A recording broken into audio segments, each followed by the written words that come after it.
I have spent a lifetime listening to clocks. They speak in a language most people ignore, a patient litany of seconds and minutes that gathers into years. When you are a maker of gears and springs, you begin to feel time as something almost physical, like a draft moving through an old house. Tonight, I would like you to imagine that you are sitting with me at my workbench while the lamps burn low and the streets outside are muffled with winter.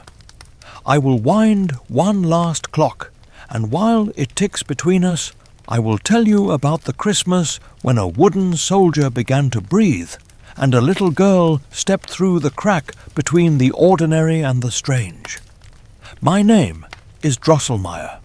In the world of official titles, I am a judge. In the world of screws, dolls, and secret hinges, I am a toy maker. Children are not sure which version of me to trust, so they usually choose the one that brings them wind-up castles and mechanical owls. Adults prefer the magistrate who believes only what can be written down. They do not know how much of my work has been done in silence, with guilt sitting beside me like an invisible apprentice. The story begins in the Stahlbaum house, with a Christmas tree blazing in the parlor and the smell of sugar in the air. Lights tangled in branches. Children trying to stand still and failing. Parents who call it a holy night and keep glancing at the clock. It is a pattern that repeats itself wherever people try to hold back the dark with celebration. That year I arrived with gifts, as I always did. My reputation among the Stahlbaum children was simple. I was the strange Godfather who brought toys that seemed a little too alive. Fritz liked anything that marched or fired or could be lined up like an army. Louise was careful and considerate, arranging her dolls as if they might complain if neglected. Marie, the youngest, was different. She had the kind of gaze that does not stop at the painted surface of a toy. She looked as if she were listening for whatever secret heartbeat I had hidden inside the wood. For them, I had constructed a small mechanical castle. Its walls unfolded, its windows glowed. Tiny figures inside moved along prescribed paths, bowing and dancing to a tune concealed in the clockwork. The adults clapped. The children gasped, then did what children always do. They accepted the marvel and started looking for the next one. Only Marie lingered, tracing the bridges with a fingertip as if she could step into them by concentration alone. Among the dolls and soldiers and shiny fruits, there was a figure that most would have overlooked. A small wooden man with a stiff uniform, a too large head, and a jaw built for cracking hard shells. His teeth were white and squared, his smile permanently caught between duty and foolishness. To the untrained eye, he was simply a nutcracker, amusing, slightly ugly, destined to be used and forgotten. I watched Marie see him. Her brother Fritz saw only a tool. He tested the jaws on a nut that was far too hard, and the poor fellow's mouth gave way with a sharp little crack that had nothing to do with almonds. The nutcracker's chin sagged. His usefulness was broken in an instant. Fritz laughed and moved on, already planning a cavalry charge with the tin soldiers. It was Marie who picked up the damaged toy, who felt sorry for him, who wrapped his jaw with a strip torn from the blue ribbon she wore and laid him gently near the tree as if he were a wounded guest. In that small gesture lay more magic than in all my mechanical tricks. You must understand something about guilt. It does not shout. It waits. For years I had carried the knowledge that the Nutcracker was not merely wood. He was my sister's son, once a handsome boy, clever and brave, transformed by a curse that I had failed to prevent. Bringing him into the Stahlbaum home had been a desperate attempt to place him where a child's loyalty might do what court magicians could not. Yet even as I handed him to them, I felt the familiar ache of doubt. Was I using their innocence as a tool? Was I trying to repair my conscience by placing a burden on their play? From my place by the wall, half guest and half shadow, I watched the evening unfold. The children unwrapped and exclaimed and quarrelled. My castle whirred dutifully. Outside, snow fell on rooftops that had never heard my name. For Marie, the Nutcracker was already more than a toy. I saw it in the way she placed him near the other dolls, not quite among them, but not apart either, as if she sensed that he belonged to some third category that did not yet have a name. But we still wonder whether the first act of love is to see what others are content to overlook, or to protect ourselves by refusing to see it at all. If you are listening to this on an ordinary evening, think of the small things that have absorbed more of your attention than their price justifies. A chipped cup that feels right in your hand. A book you keep even when you have no shelf space left. A little toy on your desk that no one else notices. It may be that these quiet loyalties say more about you than the grand declarations you save for special occasions. The Stahlbaum children were finally shepherded to bed, still buzzing with sugar and adventure. The adults put out the candles one by one, leaving the room lit only by the faint glow of the tree and the shine of polished ornaments. I said good night in my careful way and stepped into the corridor, but I did not leave the house. I had come not only as a guest that year, I had come as a witness, because somewhere between the last visitor's footsteps and the first true silence of midnight, the boundary between my nephew's wooden prison and the breathing world would thin, and the girl who had bound his broken jaw with her ribbon would find herself standing at the edge of a story that began long before she was born, and that I had not had the courage to finish. It was late in the evening when the room finally quieted, leaving behind the soft echoes of Christmas laughter. I lingered in the hallway, watching the children's faces settle into sleep behind their closed doors. There, in the stillness, I could hear the faint ticking of my clockwork creations, as if they were whispering their own secrets, waiting for the right moment to reveal themselves. As the night deepened, I found myself returning to the parlor, my footsteps quiet on the carpet. The tree was still, but it seemed to hold its breath, as if waiting for the next chapter to unfold. I approached the Nutcracker, still lying on the table where Marie had left him. The damage to his jaw seemed minor, but to me it was a reminder of the heavy price he had paid for being in this world. Marie had already proven her attachment to him. I could see it in the way she had placed him carefully among the dolls, even though they had little in common. She had looked beyond the wooden shell, past the toy's exterior, to see something else, something that had been hidden beneath the surface for years. I could not help but wonder, as I stared down at the Nutcracker, if perhaps she had seen in him the same thing that I had failed to see in my nephew long ago, a soul trapped in an imperfect form, longing for the chance to be whole again. But this, I thought, was the beauty and curse of childhood, the ability to see what others refuse to notice, to believe in things that adults would dismiss as nonsense. Marie did not see a broken toy. She saw a wounded soldier who needed care. She did not see a doll in need of a rightful owner. She saw a person deserving of love and attention, and in doing so, she unknowingly began to unravel the very fabric of the curse that bound him. I sighed, my heart heavy with the weight of my own choices. For all my inventions, my gifts, and my cleverness, I had never been able to break the spell that held my nephew captive in his wooden form. I had tried, I had hoped, but nothing had worked. But perhaps, just perhaps, Marie's innocent compassion would be the key to releasing him. It was then that I heard a noise, soft at first, like the faintest creak of wood.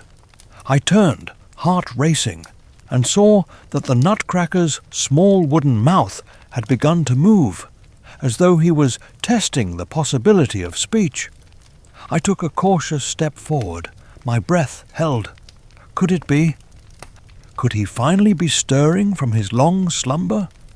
I knelt beside him, waiting, watching, and in the stillness of the night, the answer came.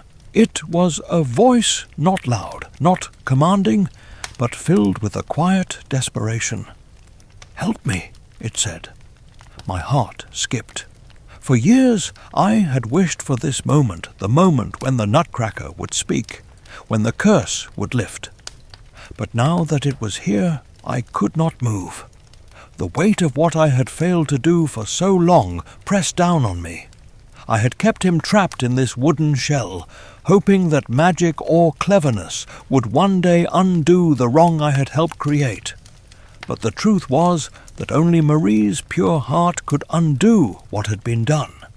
But we still wonder, don't we, whether it is enough to want to fix the broken pieces, or if we must have the courage to face them and allow them to heal in their own time. I stood up slowly, my hands trembling. The room around me seemed to grow larger, more distant. I could hear the faint ticking of the clocks again, their steady march onward, indifferent to the moment. And yet, in that moment, everything felt as though it was hanging in the balance. I looked at the Nutcracker, and in his eyes I saw not the impassive gaze of a toy, but the quiet plea of a man who had been waiting for someone to remember him, someone to see him for what he truly was. I turned away, unable to look any longer, my heart heavy with guilt. The curse that had bound him was not just the work of magic. It was the result of choices made long ago, choices I had made. I had kept him trapped, believing that I could somehow find a way to fix it all. But now, as I watched Marie's gentle hands begin to wrap the ribbon around his broken jaw, I understood that there was no magic to undo the past. There was only love, patience, and the willingness to see things as they were, not as we wished them to be. And so, as I left the room, I knew that the true magic had already begun. It was not in the clocks, nor in the toys I had made, nor even in the spell that had held him. It was in the small, quiet act of a child choosing to love without reservation, without fear, without hesitation. That was the key to breaking the curse. But we still wonder, don't we, whether the greatest magic lies not in the things we can create, but in the things we can learn to love. The following night, as the bells of the city rang out their solemn greeting to the new year, I found myself standing in the quiet of the Stahlbaum house, gazing at the place where Marie had left the Nutcracker. The firelight flickered in the corner, casting long shadows across the floor. But all I could see was the image of the toy soldier now, something more than a mere wooden figure. In the soft light, he almost seemed to breathe, as though the curse was no longer a weight he had to carry alone. I stood there for a long while, my thoughts heavy with the burden of what had passed and what was still to come. It was strange, in a way, how little we really understand the cost of the choices we make. My attempts to break the curse had been clumsy, driven by guilt and fear, not by love. But Maria, her innocent heart, her gentle care, had done what I could not. In her, the Nutcracker had found a saviour, not through spells or enchanted words, but through the purest kind of magic there is, love that asks for nothing in return. I could hear Marie moving about upstairs, preparing for the coming day, unaware of the change that had already begun to ripple through her world. How long had she known the truth about the Nutcracker, I wondered? How much had she seen, even before the toys came to life that night? Children, it seemed, had a way of seeing what the rest of us refused to acknowledge, whether it was the magic in a toy soldier or the pain hidden behind the facades we build around ourselves. But we still wonder, don't we, whether the things we refuse to see are the ones that wait patiently for us to look at them, or if they fade quietly, as if never meant to be seen at all. I walked softly to the table where the Nutcracker still lay, the broken jaw wrapped neatly in the blue ribbon that Marie had placed there. It was almost as if she were preparing him for some great journey, a journey I had once hoped to guide him on, but now realized was his alone to make. The room seemed stiller now, as though the ticking of the clocks had grown softer, quieter. The air felt thick with something unspoken, something fragile. Perhaps it was hope, or perhaps it was regret. I could not say. But what I did know was that there was more to this story than I had ever understood. I had always believed that to fix something broken, one must take it apart, see how the pieces fit together, and then rebuild it. But in this moment, I realized that some things are not meant to be fixed, at least not in the way we think. Sometimes, the act of love is simply allowing something to be, allowing it to exist in its brokenness until it can heal in its own time. And so I stood there, waiting, watching the toy soldier whose curse was slowly beginning to dissolve, like ice thawing beneath the warmth of a sun we could not see. I had no magic to offer, no clever tricks to break the spell, but perhaps that too was part of the lesson. Sometimes the greatest gift we can offer is simply our presence, the quiet act of being there, of witnessing a transformation that is not ours to control. As the night deepened and the fire burned low, I thought back to the story of Princess Pirlipat, the beautiful girl whose curse had been broken by love, by a promise made, and by the courage to see something beyond the surface. In many ways, Marie had become her mirror. She had taken the Nutcracker's brokenness and held it gently, choosing to love it not for what it could offer her, but for what it was. And in doing so, she had broken a curse that no amount of magic could undo. But we still wonder, don't we, whether we are capable of such love, or if we too, like Pirlipat, are bound by the illusions of beauty and perfection, unable to see the magic in the broken, the discarded, and the forgotten. I left the room, my mind heavy with these thoughts, but I felt a strange lightness in my chest. Perhaps it was the peace that comes with knowing that sometimes we are not meant to fix the brokenness around us. Perhaps it was the realization that the act of love, the truest form of magic, is not about fixing, but about accepting, about allowing things to be as they are, and in doing so, giving them the chance to heal on their own. When I returned to my workbench later that night, I took up my tools as I always did. But this time, there was something different in my hands, something lighter, something softer. As I wound the gears of the clock before me, I found myself smiling no longer out of the cleverness of my creations, but out of the quiet joy of knowing that, for once, I had helped a story end not with a curse, but with a promise of healing. And so, as I settled into my chair by the lamp, the ticking of the clocks around me no longer seemed like a reminder of time passing. It felt like a song, a soft lullaby, sung by the hands of a toy maker who had learned, at last, the true magic of seeing and loving the world as it is. The night passed quietly, as if the world outside had paused, holding its breath along with me. I sat by my workbench for hours, the ticking of my clocks filling the room with a steady rhythm, but it was not the familiar sound I had always known.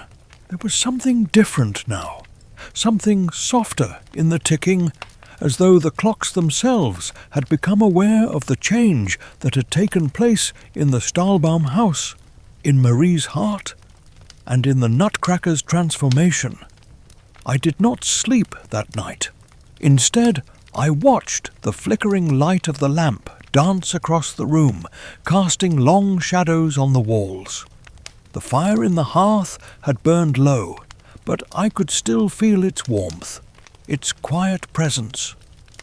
The warmth that had filled the room was no longer just the glow of firelight. It was the warmth of hope, of a story finally unfolding as it was meant to. I had come to realize that I had been a witness to something far greater than I could have ever imagined, a story not of brokenness, but of redemption, not of loss, but of finding. As the first light of dawn crept through the windows, I found myself thinking of Marie and the Nutcracker. I wondered what the future would hold for them now. Would they return to the world of dolls and toys, or would they remain in the kingdom of sweets and magic that had opened before them? I did not know. I did not need to know. What mattered was that they had both found something in each other, something that went beyond appearances, beyond toys and clocks and curses. But we still wonder, don't we, whether the true magic of love lies not in the destination, but in the journey we take together, through the brokenness and the beauty, through the pain and the healing. I thought of the Nutcracker's wooden form, and of how, despite the spell that had kept him bound, he had never truly been a toy. He had been a person, hidden beneath layers of magic and wood, waiting for someone to see him for who he really was. And Marie, with her innocent, unwavering love, had been the one to see through the illusion, to love him not because of what he could give her, but because she believed in him, even when no one else did. I could not help but wonder if, in some ways, we are all like the Nutcracker. We go through life wearing masks, hiding parts of ourselves that we fear others will not accept. And yet, there are those who, like Marie, see through the masks, who love us not for our perfection, but for our imperfections. Perhaps that is the truest form of love, the kind that does not ask for perfection, but sees the beauty in the broken, the flawed, the real. I stood up and moved toward the window, my thoughts still swirling around the events of the night. The city outside was just beginning to stir, the first hints of daylight washing over the rooftops. The world was waking up, but I felt a deep sense of peace that had not been there before. The ticking of the clocks once a sound of relentless time, now seemed like a gentle reminder that life moves forward, whether we are ready for it or not. But even as time marches on, we are given moments to pause, to reflect, to change. Perhaps that is the true gift of this season, this story, the reminder that no matter how broken we feel, no matter how far we have fallen, there is always the possibility of transformation, of redemption, of love that can heal even the deepest wounds. As I looked out at the city, my heart lightened. I could not change the past, but I could choose how to live in the present. And in that choice, there was power, there was hope, there was the possibility of new beginnings. And so, as the clocks ticked on, I returned to my workbench, not as a man burdened by guilt, but as one who had finally learned that sometimes the greatest act of love is not in what we can create, but in what we can allow to be. In the stillness of that morning, with the city slowly waking around me, I knew that the magic of that Christmas of Marie, of the Nutcracker, of the healing that had taken place was not something that could ever be undone. It was a part of the fabric of my life now, woven into the very essence of what I had become. But we still wonder, don't we, whether the greatest transformations happen in the quietest moments, when we are not looking for them, when we are simply willing to be present and allow the world to unfold in its own time. And with that thought, I set to work once more, my hands steady and sure, as the clocks around me ticked softly into the future. As the days passed, I found myself drawn back to the Stahlbaum house more often than I had anticipated. Not out of any particular obligation, but because there was a quiet pull I could not ignore. Perhaps it was the changes in the house itself, Marie's newfound understanding of the world, her connection with the Nutcracker. But more than that, it was the subtle transformation in my own heart. It had been so long since I had allowed myself to hope for something better, something real. I had been so accustomed to the idea that people were either broken or fixed, that I had failed to see that the truth lies somewhere in between, that perhaps it is not the dramatic moments of change that define us, but the small, quiet choices we make in the ordinary spaces of our lives. These choices, when made with love and patience, can change everything. Marie and the Nutcracker were inseparable now. I had seen them together, and in the way they spoke to one another, in the way they shared their stories, there was a bond that seemed to transcend the ordinary world. The Nutcracker was no longer just a toy, but a man restored by the simple act of being loved. And Marie, in her innocence, had done something that none of us had been able to do. She had freed him. But even as I witnessed their quiet joy, I couldn't help but wonder about the world outside their little kingdom. What would happen when the magic faded, when they had to return to a world that was not as kind as the one they had created for themselves? Could love and kindness alone be enough to face the harshness of reality, or would it eventually wear thin, like an old coat stretched too tight? But we still wonder, don't we, whether love is enough to carry us through the hard moments, or whether it will fade like a fleeting dream when faced with the weight of the world. I had my doubts, I admit. The world was never as forgiving as we wished it to be. But as I looked at Marie and the Nutcracker, I saw something that made me believe in the possibility of change. It was not their perfection, but their willingness to remain imperfect, to love despite the flaws they saw in one another. That, I realized, was the real magic. And perhaps it was that same magic that had brought me to this point, standing here, watching the world shift ever so slightly around me. The ticking of the clocks seemed to grow softer still, as if the passage of time had learned to respect the space between moments, the pauses that allowed for growth, for change. That evening, as I left the Stahlbaum house, I took a different route home. The streets, usually cold and indifferent, seemed warmer somehow, as if the city itself had absorbed some of the quiet joy that had taken root in that small house. The snow on the ground glittered in the moonlight, casting long shadows that felt less oppressive than usual. It was as though the world was holding its breath, waiting for something, waiting for us to choose the next step, to decide what kind of people we would be. I walked slowly, feeling the weight of my thoughts settle into a kind of quiet peace. There was no great revelation in that moment, no grand gesture or dramatic change, but for the first time in years I felt a deep sense of gratitude for the simplicity of it all. I had witnessed a miracle not in the form of magic or sorcery, but in the everyday acts of love and care that had been exchanged between Marie and the Nutcracker.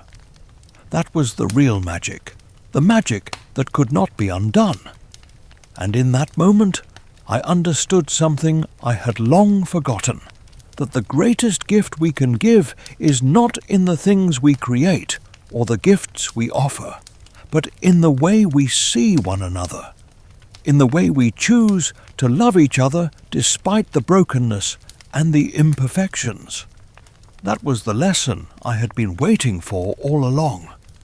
But we still wonder, don't we, whether we will ever fully understand the depth of love, or if we will always be searching for more, never satisfied with what we already have. As I reached my door and entered the warmth of my home, I knew the answer, at least for now. Love, in all its forms, is enough. It always has been. And sometimes that is all we need to begin again. The next few weeks passed in a rhythm I had almost forgotten could exist. There were no grand gestures, no monumental moments to mark the days. Instead, there was a quiet unfolding, a steady current that moved through the days like the ticking of a well-worn clock. And though I had expected the magic of that Christmas to fade, it did not. It settled deeper into the lives of the Stahlbaum family, as if it had taken root, not in the toys or the decorations, but in the hearts of the people who had witnessed it. Marie continued to spend her days with the Nutcracker, her bond with him growing stronger with each passing hour. I could see the change in her. She was no longer the innocent child who had been swept up in the magic of the toys. She had grown not in age, but in understanding. She had come to realize that the love she had for the Nutcrackers was not just the love of a child for her favorite toy, but something deeper, something that transcended the boundaries of the material world. The Nutcracker, too, had changed. No longer merely a wooden soldier, he had become a symbol of resilience, of the ability to transform even the most broken parts of ourselves into something capable of love. I watched him closely, seeing how he moved with a grace he had not had before. He was no longer stiff and unyielding, but fluid, almost human. It was as though the curse that had bound him for so long was finally lifting, not because of magic, but because of the love that had been poured into him. But we still wonder, don't we, whether we can ever truly change, or if we are destined to remain the same, trapped in the patterns we have created for ourselves. I found myself contemplating this as I watched Marie and the Nutcracker. Their relationship was no longer one of dependence. It had become one of mutual respect, of two souls recognizing something in each other that was worth preserving. The Nutcracker was no longer the toy he had once been. He was now a companion, an equal, someone who had found a place in this world because he had been given the chance to be seen for who he truly was. And yet, even as I watched them, I couldn't help but wonder what would happen when the magic of their world began to fade. Could they survive in the real world, outside of the realm of toys and sweets? Or would they be forced to return to the lives they had left behind, where the world was not so forgiving, where love was not always enough to protect them from the harshness of reality? But we still wonder, don't we, whether the magic we create in our lives is ever truly enough, or if we must one day face the world as it is, without the illusions that protect us. I had seen the Nutcracker and Marie in their kingdom, where everything was soft and sweet, a place where their love could bloom without fear of being judged. But I knew that such places do not last forever. Eventually, the world would demand something of them, and when that moment came, would they be ready? Would they be able to carry the love they had found with them, even when the world around them was not as kind? These questions lingered in my mind as I watched them from a distance. But for now, at least, there was no need to answer them. For now, I could simply observe, letting the quiet beauty of their love wash over me like the gentle passage of time. And in that moment, I found peace. As the days turned into weeks, the seasons began to shift. The air grew warmer, the flowers bloomed, and the world outside the Stahlbaum house continued to move forward. But inside, there was still the same quiet magic, the same love that had grown between Marie and the Nutcracker. It was a love that did not demand anything, but simply existed, quietly, beautifully, in its own time. And perhaps that was the lesson I had been waiting for all along, the understanding that love does not need to be grand or dramatic. It does not need to be perfect or flawless. It simply needs to be real. And in its own way, it will always find a way to heal, to transform, and to carry us through the most difficult of times. But we still wonder, don't we, whether we are capable of loving like that, without expectation, without fear, without hesitation? As I sat in my workshop, surrounded by the quiet ticking of my clocks, I realized that the answer did not matter. Love, in its simplest form, was already there, in the spaces between the moments, in the quiet acts of care and attention that we give to each other. And that, I thought, was enough.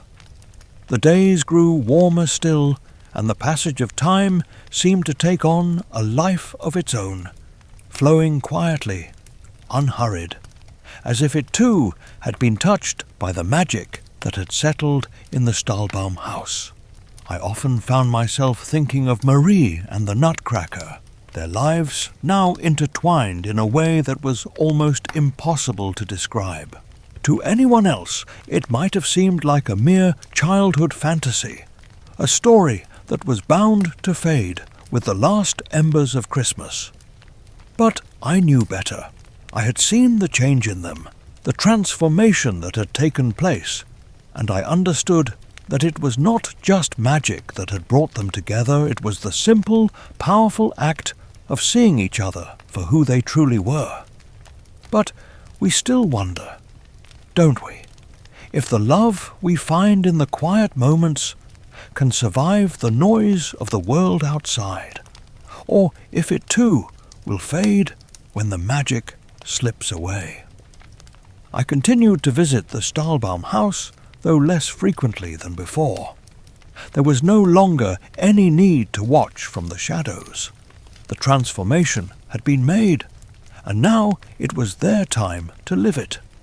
Marie and the Nutcracker had become a pair, not of princess and toy, but of two souls who had been given the rare gift of seeing each other clearly, without the veil of fear or pretense. It was clear to me, though, that this love was not without its challenges. They still lived in a world where magic was not always acknowledged, where the lines between reality and illusion were often blurred, and I could see the weight of that on them. But I also saw how they faced it together, how they navigated the world with a quiet strength that I had never imagined for either of them. The Nutcracker, once a broken toy, had become a man in his own right, and Marie, once a child with the eyes of a dreamer, had learned to see the world with the clarity of someone who understood what it meant to love deeply and without reservation. But we still wonder, don't we, whether love can truly survive the realities of life, or if we are destined to be caught on between the two worlds, forever longing for a place where we truly belong. I visited them one evening after a long day of work in my shop. It was a quiet evening, the kind where the world outside seems to fade away, and all that matters is the warmth of a fire and the soft presence of those you care for. When I arrived, I found Marie sitting with the Nutcracker by the hearth, the two of them engaged in conversation, their voices low and intimate, as if they were the only two people in the world. They turned to greet me as I entered, their smiles genuine, filled with the kind of warmth that comes from knowing you have found something precious. The Nutcracker stood and offered me a chair, his movements more graceful now, the stiffness that had once marked his every gesture gone. Marie, too, had grown more composed, her childish exuberance tempered by a quiet wisdom that made her seem older than her years. It was in that moment, as I sat with them by the fire, that I realized how far they had come. Their love was no longer a story I had witnessed from the sidelines. It was a living, breathing thing, forged through time, patience, and the willingness to see each other as they truly were. It was not perfect, but it was real, and in that reality there was something more enduring than the fleeting magic of toys and fairy tales.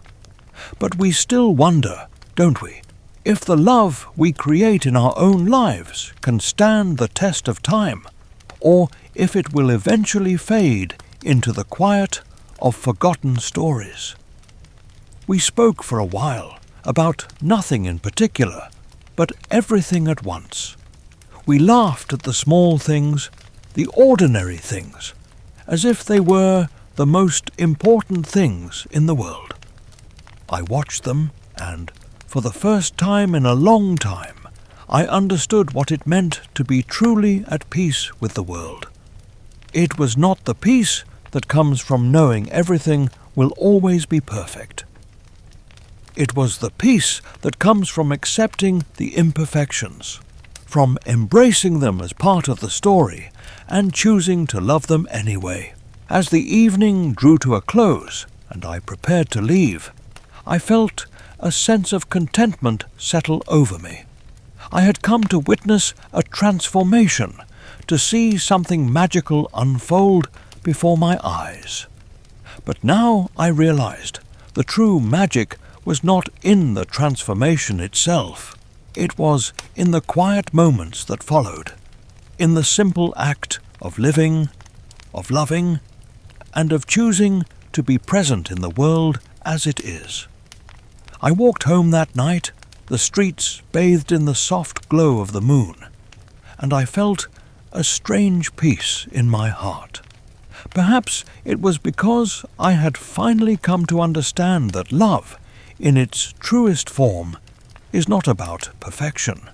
It is about acceptance, about seeing each other as we are and choosing to stay, despite the flaws, despite the brokenness.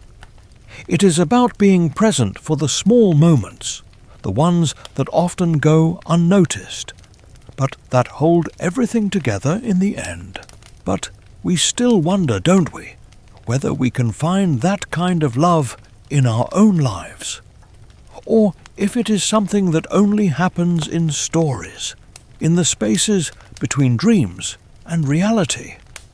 As I stepped through my door and into the warmth of my own home, I knew that the answer did not matter.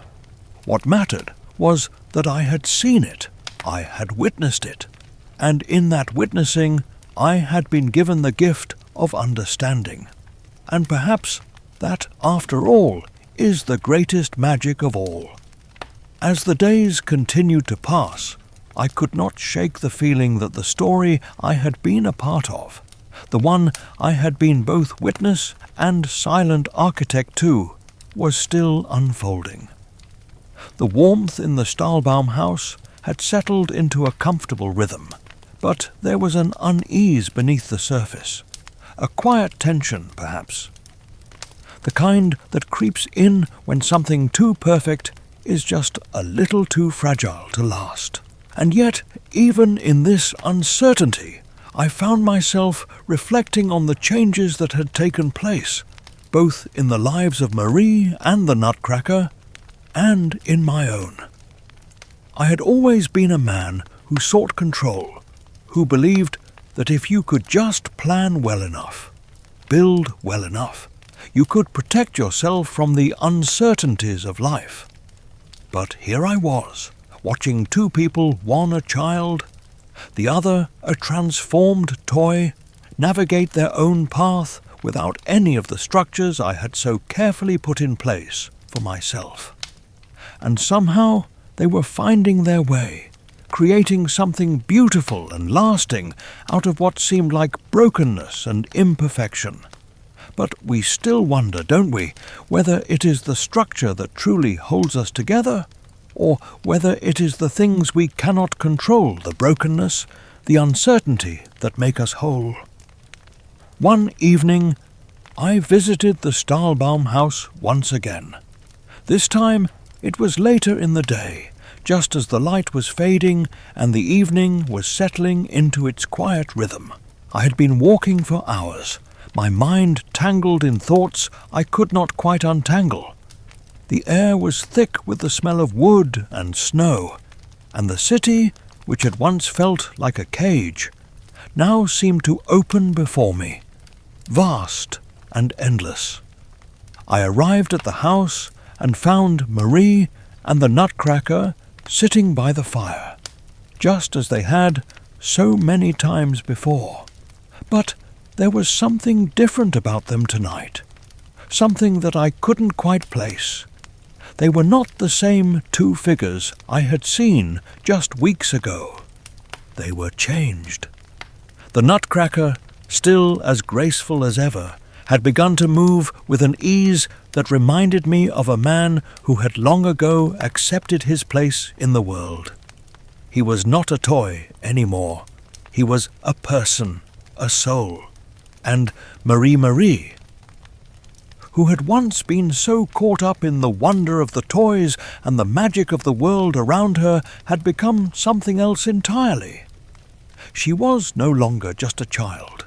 She was a woman, someone who understood the quiet power of love and acceptance. I watched them for a long time, taking in the scene, not wanting to interrupt the delicate balance they had created together. They were not perfect, but neither were they broken.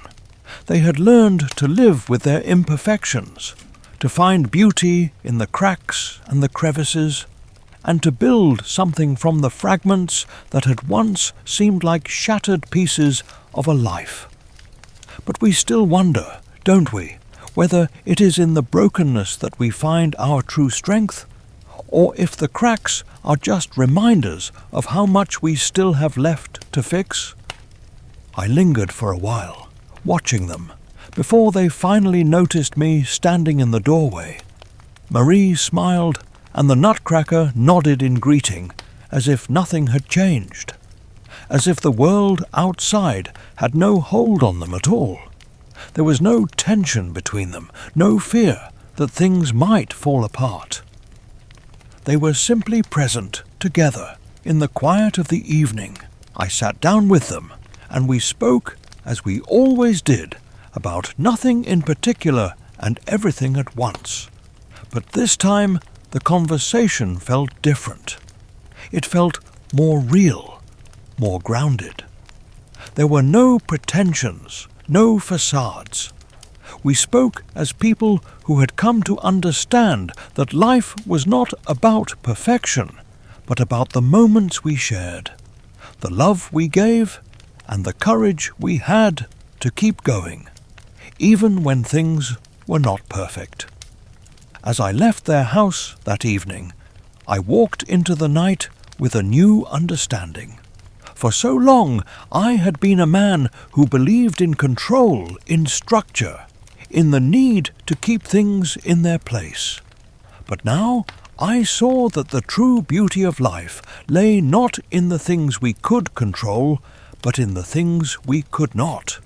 The brokenness, the unpredictability, the uncertainty, they were not things to be feared, but things to be embraced. We are all broken in some way, I thought, as I walked through the empty streets, my footsteps echoing in the night. But it is in our brokenness that we find each other. It is in the cracks and the crevices that we make space for love to grow. And maybe, just maybe, it is in the moments when everything feels fragile and uncertain that we find our greatest strength. But we still wonder, don't we, whether we can ever truly accept the imperfection of the world, or if we will always be searching for something more, something better, something whole? I paused for a moment, looking up at the sky, the stars twinkling softly above. The world was vast, and yet, in that moment, it felt small and close, as if the very air around me was filled with possibility. And I realized that perhaps the most beautiful thing about life is that we are always allowed to begin again, no matter how many times we fall, no matter how many cracks we collect along the way. And so I walked on, the soft glow of the city lighting my way, knowing that somehow the Nutcracker and Marie had shown me something that I had spent a lifetime searching for, the simple, quiet truth, that love, in all its brokenness, is enough. Days blurred into one another, their edges softened by the quiet joy that had taken root in the Stahlbaum house. I found myself visiting more often, not because I needed to, but because I wanted to. In a world that often seemed cold and indifferent, the warmth I felt in their presence was a reminder of something essential, something that had always been there, but had been forgotten amid the noise of daily life. It was a reminder of the power of love, the quiet, steadfast kind of love that does not demand, but simply is. I watched as the Nutcracker and Marie continued to find their rhythm together. Their lives, once marked by uncertainty and transformation, had found a new direction. They were no longer just a girl and her toy, no longer trapped in a world of make-believe. They had grown together into something more. It was not perfect, no, but it was real. But we still wonder, don't we, whether the love we build, the love we choose to nurture, will ever be enough to withstand the tests of time, or if it will one day slip through our fingers, like sand, too fragile to hold. Marie had changed in ways I had not expected. She was no longer the wide-eyed child who had believed in the magic of toys and dolls. She had seen something deeper now, something that went beyond the illusions of childhood. She had come to understand that love was not about perfection, but about acceptance. And in this understanding, she had found a strength that I had never imagined possible in hers. The Nutcracker, too, had found a new purpose. No longer a broken toy, he had become a man in his own right. He was no longer stiff and wooden, but fluid, graceful. He moved with the confidence of someone who had been given the chance to live, truly live, without the weight of his curse bearing down on him. And yet, even as he had transformed, there remained in him a quiet humility, a recognition that he had been given a second chance, not through magic or power, but through the simple act of being loved. But we still wonder, don't we, whether we are ever truly free of the things that have held us captive, or whether we are forever bound by the stories we tell ourselves, the roles we have played. I found myself reflecting on these questions as I sat with them one evening, just as the fire began to flicker low. The air outside had turned crisp with the approach of winter, and the world seemed to slow in anticipation of the coming season. But inside the Stahlbaum house there was warmth, not just from the fire, but from the quiet companionship that filled the space. Marie and the Nutcracker sat by the hearth, talking in the low, intimate tones that had become their trademark. There was no urgency in their conversation, no need to rush. It was as though they had all the time in the world, as if the future was something they could shape together, as long as they stayed true to what they had built. I watched them for a while, feeling both a sense of peace and an underlying tension. It was clear that they had found something beautiful, but there was still the question that lingered in the back of my mind. What would happen when the world outside came knocking? Could they protect the love they had found, or would the pressures of reality eventually pull them apart? But even as I wondered, I realized that this was not something I could control. I had spent so much of my life trying to fix things, trying to shape the world around me into something I could understand. But what I had witnessed in Marie and the Nutcracker was something beyond my ability to plan or predict. It was something that simply was. And perhaps that was the greatest lesson of all. As the night wore on, the conversation drifted, and we spoke of small things, of the weather, of plans for the coming weeks, of the simple pleasures of life. But beneath these ordinary topics, there was a sense of something deeper, something more profound. We were not talking about the world as it should be, or as we wished it to be. We were talking about the world as it was, and in that moment, that was enough. But we still wonder, don't we, whether we are ever truly content with the world as it is, or if we are always striving for something more, something different, something we think will bring us happiness? I left the Stahlbaum house that evening with a strange sense of calm. The city outside was dark and quiet, the streets empty except for a few scattered figures hurrying home. The snow had begun to fall again, soft flakes drifting down to settle on the ground, as if the world were wrapping itself in a blanket, preparing for the coming of something new. As I walked through the streets, I found myself thinking of Marie and the Nutcracker, of the love they had found, of the journey they had taken together. I thought of the Nutcracker, once a broken toy, now a man, and of Marie, who had seen him for who he truly was.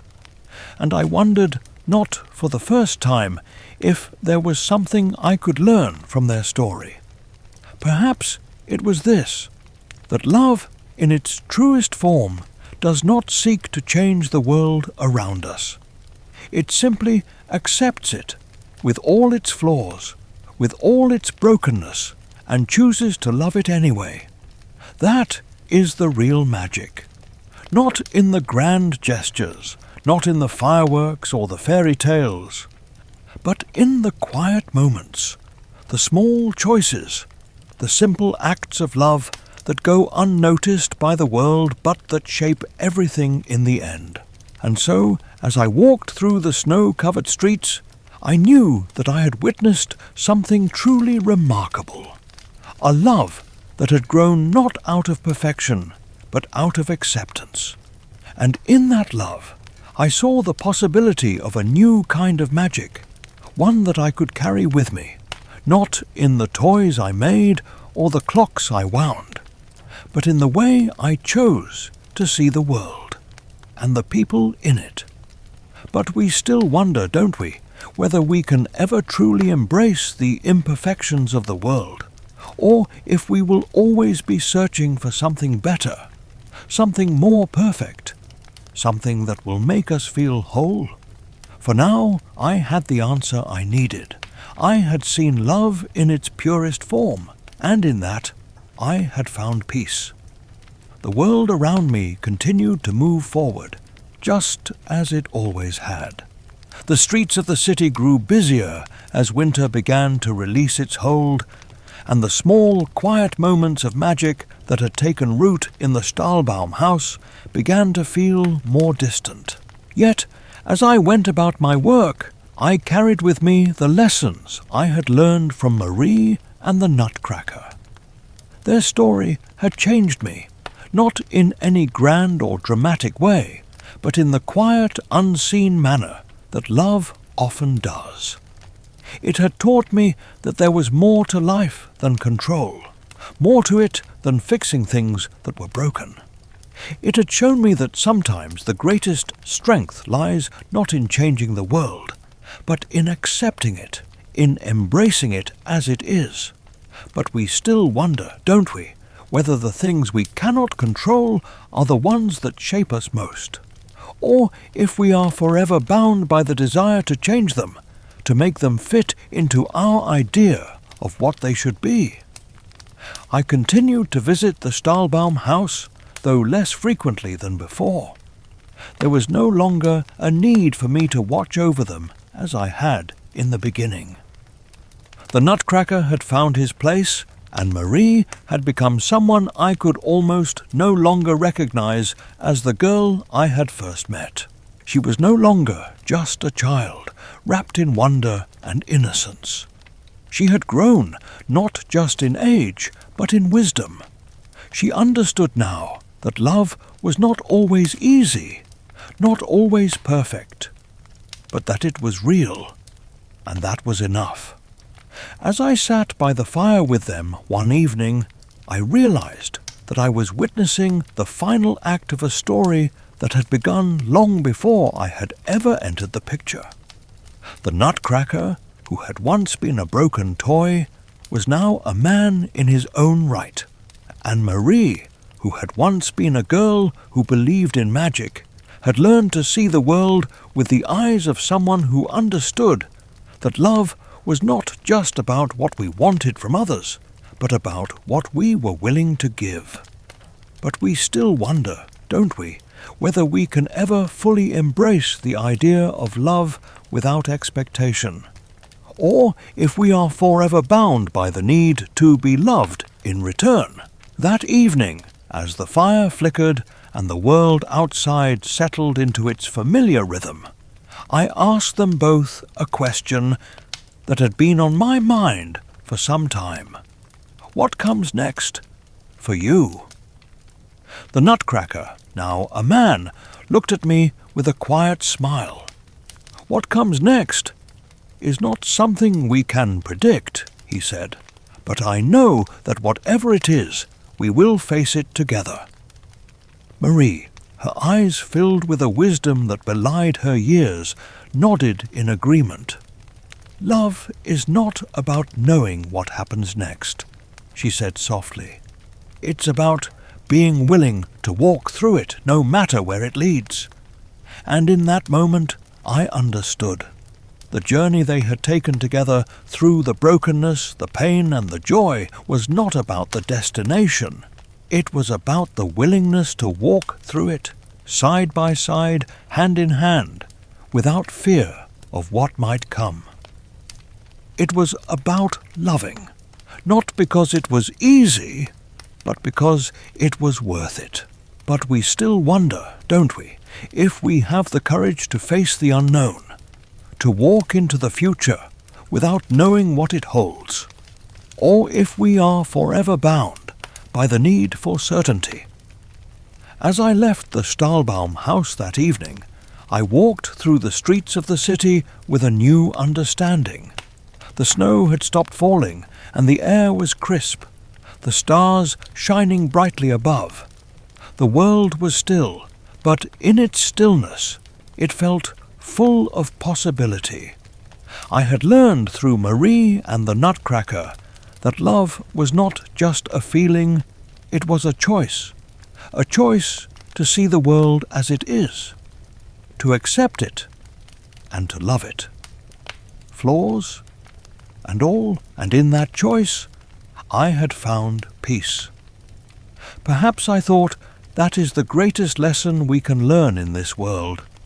Not that we must change everything that is wrong, or fix what is broken, but that we can choose to love it anyway.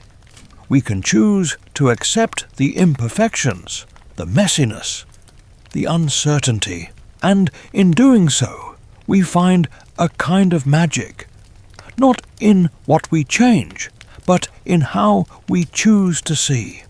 And as I walked home that night, I found myself wondering whether we will ever truly understand that love is enough, whether we will ever truly accept that we are enough, just as we are. But for now, I knew that the answer did not matter. What mattered was that I had seen it, and in seeing it, I had found the courage to love the world as it is. The days passed more quickly than I expected, as they often do when life is subtly shifting beneath the surface. There was no fanfare marking the changes in Marie and the Nutcracker's lives, no dramatic moments, no swift transformations. Instead, their journey unfolded like the quiet turning of a page, one step at a time, in the company of those who mattered. But even in its quietness, their story had become a touchstone for me, a reminder that change need not always be loud or startling to be real. I had often asked myself, what is the true nature of love? Is it the dramatic gestures, the moments of sacrifice that make for grand stories? Or is it, as I had come to understand through Marie and the Nutcracker, the quiet moments of choice, the daily acts of patience and acceptance that build the foundation for a life worth living? I saw them almost every week now, and each time I did, I was struck by how naturally they moved through the world together. They had created something beautiful not because it was flawless, but because they had built it out of their willingness to face each other with honesty and compassion. It was something that, once broken, could never truly return to its original state. But that was also its strength. It was no longer about fixing or erasing the past. It was about living with it, accepting it, and using it to create something new. But we still wonder, don't we, whether we can ever truly let go of the past, or if it will always follow us, shaping the choices we make, the people we become. One afternoon, I found myself walking through the streets of the city, lost in thought. The winter chill had softened, and the first signs of spring were beginning to appear. Flowers poked through the earth, fragile and delicate, and the sun seemed to shine a little brighter, as though the world was ready for something new. As I walked, I found myself thinking of all the things I had learned from Marie and the Nutcracker. They had taught me that love was not about perfection. It was not about being flawless or without fault. Love, I had learned, was about choosing to stand beside someone even when things were broken, even when the road ahead was uncertain. It was about making the choice, day after day, to love and accept, to grow together, no matter what. And in that thought, I realized something that had been eluding me for years. The world does not need to be perfect to be beautiful. The imperfections, the cracks, the things we think of as flaws, are what give life its depth. They are the things that allow us to connect, to find meaning in each other. It is through those imperfections that we find our true strength. But we still wonder, don't we, whether we can ever stop searching for perfection, or if we are always doomed to live in pursuit of something we cannot truly have? As I made my way to the Stahlbaum house that evening, I was filled with a sense of peace that I had not known in a long time. The streets were quiet, the air crisp, and the sky above seemed vast, endless, full of possibilities.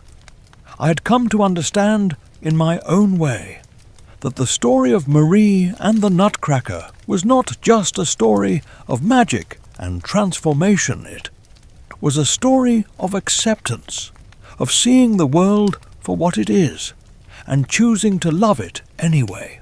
And that, I realized, was the true magic.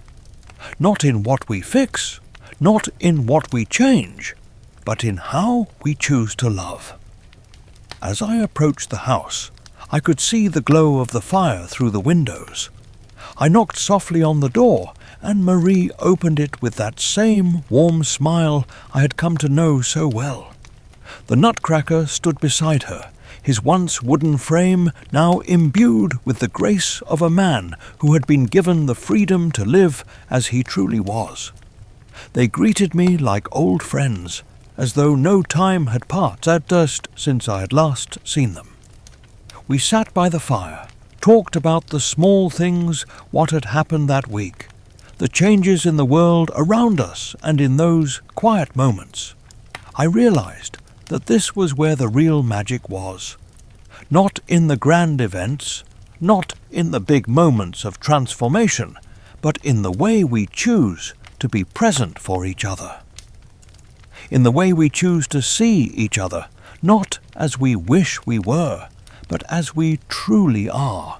But we still wonder, don't we, whether we will ever truly understand the beauty of being present, or if we will always be waiting for something more, something beyond the simple, quiet moments that fill our lives. As the fire crackled, I felt a quiet joy settle in my heart. I had been witness to something extraordinary, something I had never expected to find, a love that was not bound by perfection, but by acceptance. A love that did not need to fix, but simply to be. And in that love, I saw the world not as something broken, but as something full of possibility. So, as I left the Stahlbaum house that evening, the city streets once again quiet around me, I carried with me a lesson I had long forgotten, the lesson that love, in its simplest form, is enough. It is not about making the world perfect, but about finding beauty in its imperfections. It is not about fixing what is broken, but about loving it as it is. And that, I realized, is the truest form of magic there is. But we still wonder, don't we, whether we will ever truly understand that magic, or if we are destined to spend our lives searching for something that is already right in front of us. As the seasons continued to change, so too did the world I had come to know. It had been many months since I had first witnessed the transformation of the Nutcracker and the subtle yet profound shift in Marie. The warmth in their home had remained constant, a quiet flame in the heart of winter, a light that was both fragile and enduring. Their love, though simple in its expression, had become something steady, something that had rooted itself deep within the very fabric of their lives. I had once believed that love was something to be earned, something to be perfected, something that could be measured in grand gestures and extraordinary moments. But now, as I watched them together, I understood that love, in its truest form, is not about earning or achieving. It is simply about being, about allowing the other person to be seen, not for their perfection, but for their humanity. And in that seeing, in that acceptance, there is a quiet magic that transcends everything else. But we still wonder, don't we, whether we will ever truly believe that love can be this simple, or if we are forever chasing something more complicated, something that doesn't exist. Marie, who had once been full of wonder and innocence, now moved through the world with a quiet wisdom that I had never expected to see in her. She had grown, not in the ways we expect people to grow, by accumulating knowledge or experience, but in the way she approached the world, with a calm patience that only comes from truly understanding what it means to love. She no longer looked at the Nutcracker as a toy or a symbol, but as a person. She no longer saw him as a hero to be worshipped, but as a partner to be cherished. And the Nutcracker now, a man, no longer trapped in the wooden shell that had defined him, had found his place not just in the world, but in the quiet space between them. He had learned, over time, that love was not something that could be forced or manipulated.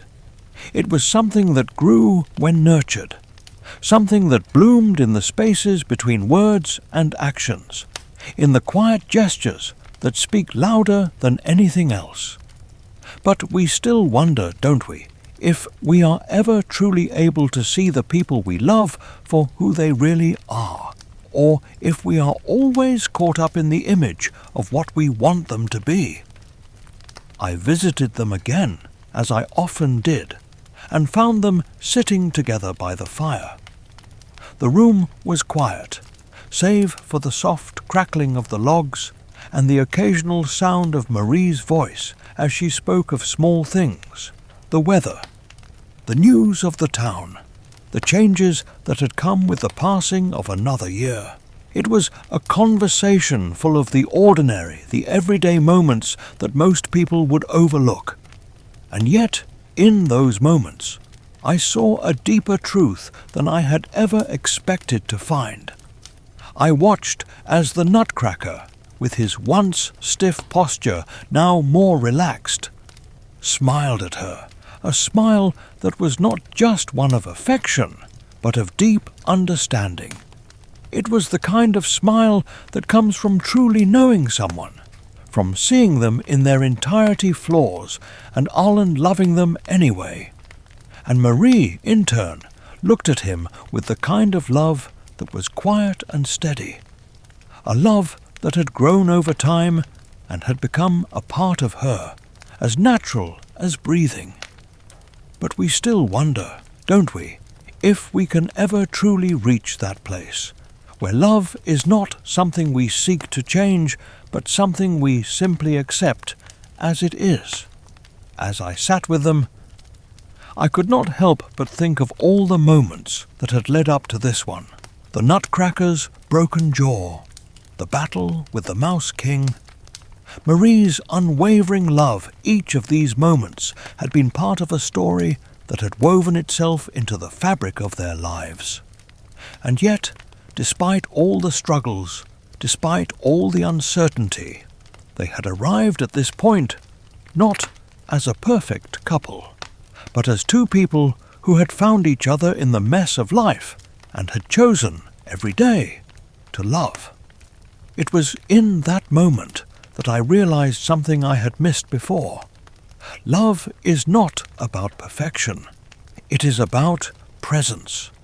It is about showing up day after day, even when the world is unpredictable, even when the future is uncertain. It is about choosing to stay, choosing to love, even when it feels like the world is asking for more than we can give. But we still wonder, don't we, if we can ever truly embrace the idea of love without expectation, or if we will always be waiting for something to change, something to shift, before we can allow ourselves to fully love. As I left the Stahlbaum house that evening, I walked through the streets of the city, the snow falling gently around me. The world felt still, almost dreamlike, and yet there was a quiet energy in the air, as though everything was preparing for something. Perhaps it was the new year approaching, or perhaps it was simply the knowledge that love, in all its forms, is a constant force, one that moves through our lives, whether we recognize it or not. But even as I walked, I knew that the real magic was not in the world around me, but in the way we choose to see it. The Nutcracker and Marie had shown me that. Their love, so simple and quiet, had transformed my understanding of what it means to truly love. And as I walked through the city, the cold air against my skin, I felt a sense of peace settle over me, knowing that love, true love, is enough. It always has been. But we still wonder, don't we, whether we are capable of loving without expectations, without the need to control, to fix, or to change. Perhaps, in the end, it is only by letting go that we can truly begin to love as we were meant to. Time passed quietly, as it always does when there are no great events to mark its passing. The world outside the Stahlbaum house continued to unfold in its usual predictable rhythm. Yet inside, there was a stillness, a kind of peace that I had come to recognize as the result of something far more profound than anything the outside world could offer. Marie and the Nutcracker had found their balance, their rhythm. And in doing so, they had created a world within their own world that was not perfect, but one that was entirely their own. I had watched them over the course of the months as they navigated the everyday challenges that came with living in a world that was both ordinary and extraordinary. They had learned to face those challenges not with fear or resistance, but with the quiet understanding that love in its truest form is not a fairy tale. It is a partnership, a dance, where both must be willing to bend and grow together.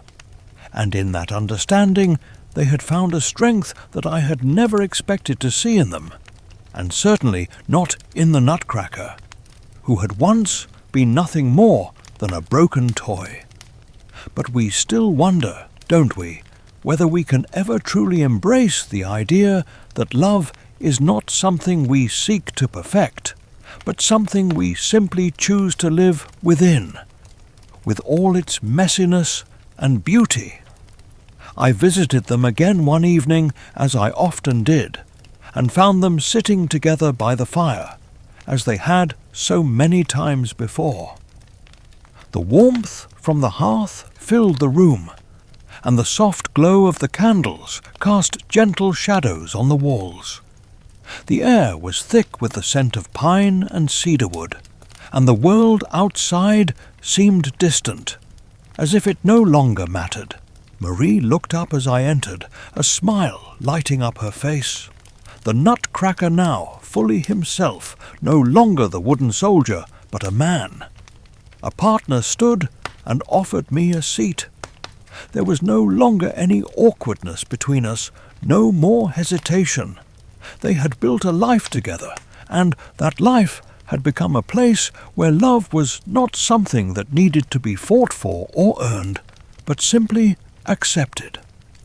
We sat in silence for a while, enjoying the comfort of each other's company.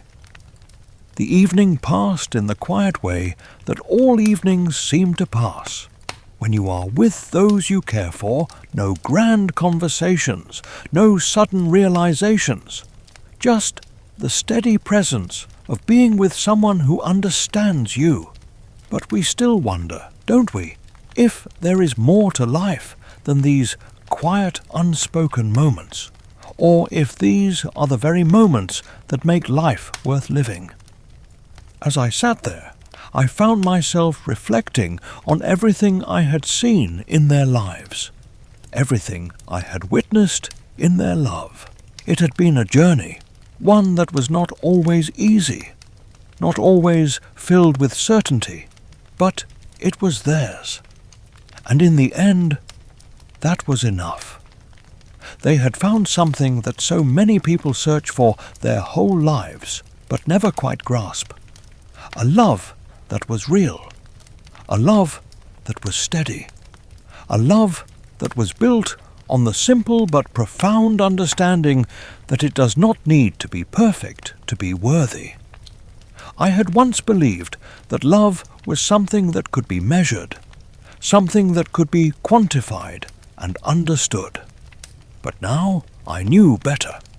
Love is not something that can be grasped or defined by rules or expectations. It simply is. It is the quiet moments. It is the spaces between words. It is the willingness to show up, to stay, even when things are not easy. But we still wonder, don't we, whether we can ever truly accept love as it is, without trying to mold it into something we think it should be.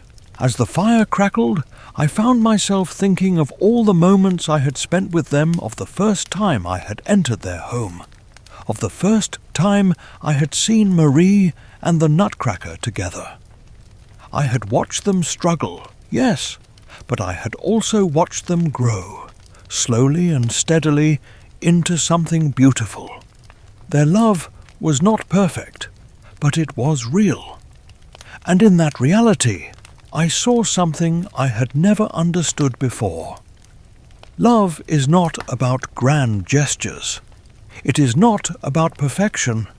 It is about presence, about choosing to show up day after day, and to love without expectation. That evening, as I left the Stahlbaum house once more, I felt a quiet peace settle over me. The world outside was the same as it always had been, busy, cold, and sometimes indifferent. But inside the warmth of their home, I had witnessed something extraordinary. I had witnessed love in its truest form, and in that I had found something that I had been searching for my whole life. I walked through the streets, the soft glow of the city lights casting long shadows on the ground. The snow had begun to fall again, quiet and gentle, as if the world itself was taking a breath, waiting for something. But I didn't feel the weight of uncertainty that I had felt so many times before. Instead, I felt the calm that comes when you finally understand that love, in its simplest form, is enough. It is all we need. But we still wonder, don't we, whether we are capable of loving without expectation, without the need to change anything, to fix anything, and simply accept what is in front of us, as it is. For now, I knew that the answer did not matter. What mattered was that I had seen it, I had witnessed it, and in that witnessing I had found the peace I had been searching for all along. It was the quiet change that always strikes me most, how little by little the world around us shifts without our realizing it. The city was waking up to the last whispers of winter. The trees were just beginning to hint at the green that would soon claim them. The air felt lighter now, no longer chilled, but not yet warm, like the perfect balance between night and day, between winter and spring. I continued to visit the Stahlbaum house, though less frequently now.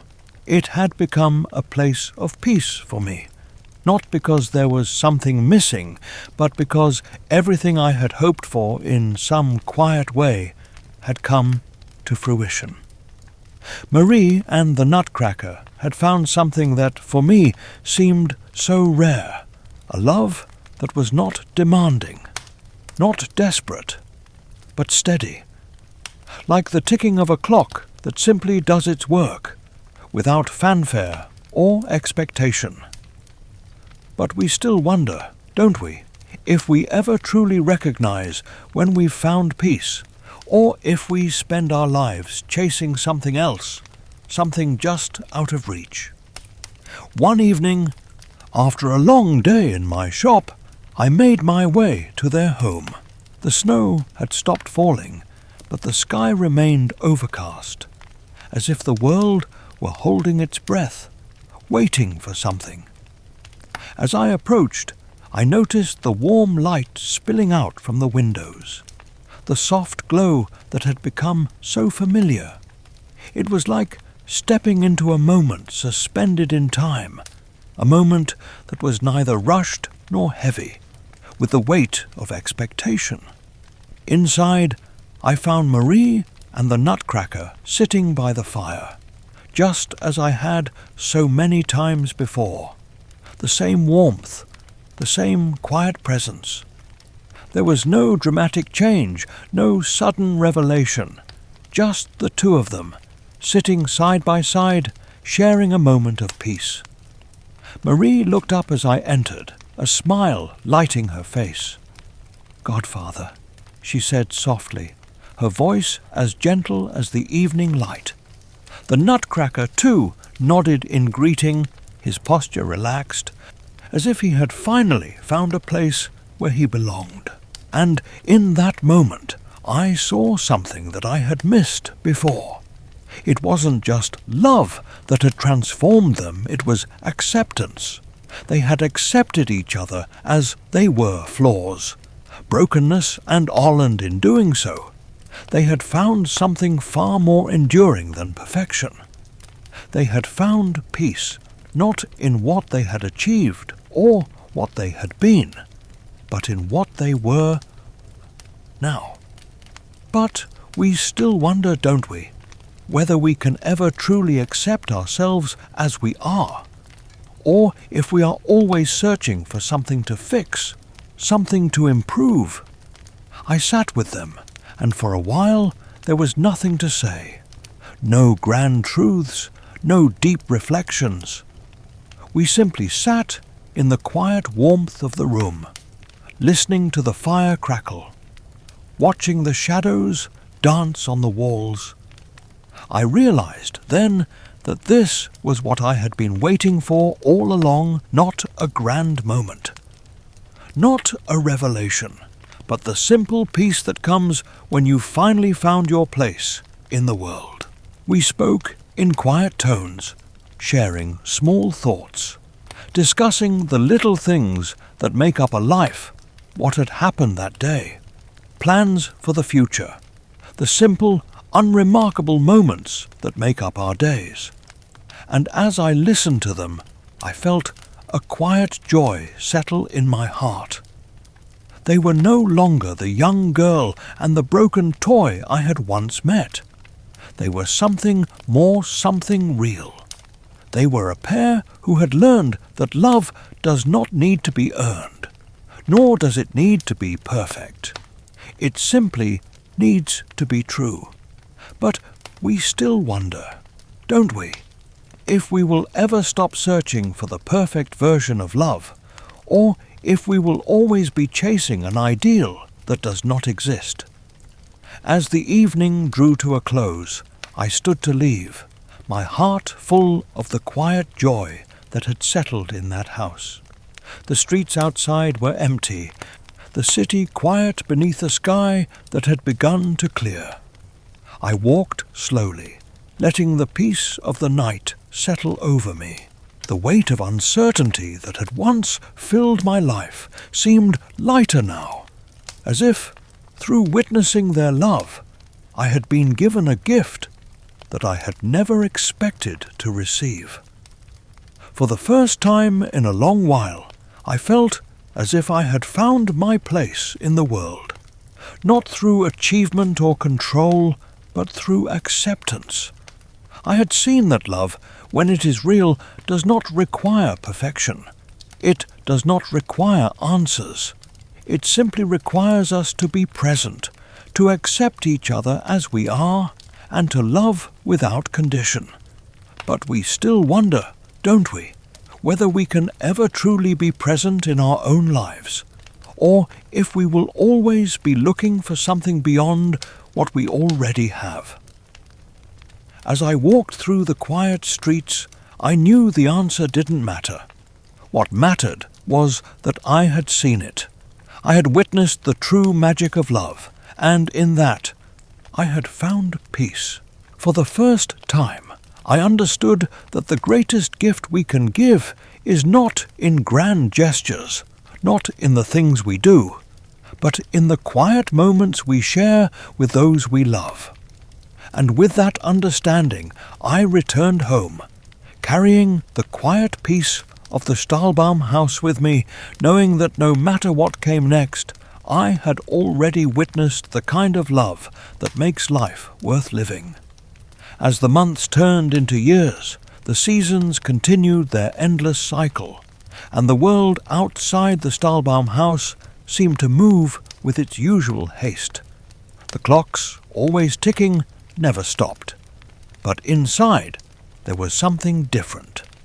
Time in that house seemed to move more slowly, more deliberately, if it had learned to respect the moments that mattered most.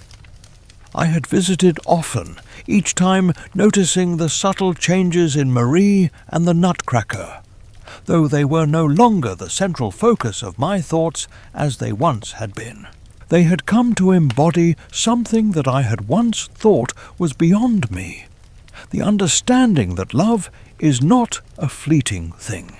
It does not come and go with the seasons. It is not a transient experience, something to be stored away in memory and forgotten. No, love, true love, is a quiet presence, a constant in a world that often feels anything but. But we still wonder, don't we, whether we will ever fully understand that love is not just an emotion, but a choice, something we must choose to nurture, day by day, year after year. Marie, now older, had grown into a young woman of remarkable grace. Her innocence had not been lost, but it had been tempered by experience, by the understanding that the world is not always kind, that life is not always fair. Yet she continued to approach the world with the same quiet strength that had once defined her as a child. Her love for the Nutcracker, now fully a man, had grown not out of obligation or expectation, but from a place of deep understanding. She saw him not as the toy he had once been, but as a person who had struggled, who had fallen, and who had been given a chance to rise again. And in this, she loved him all the more. The Nutcracker, too, had changed in ways I had not anticipated.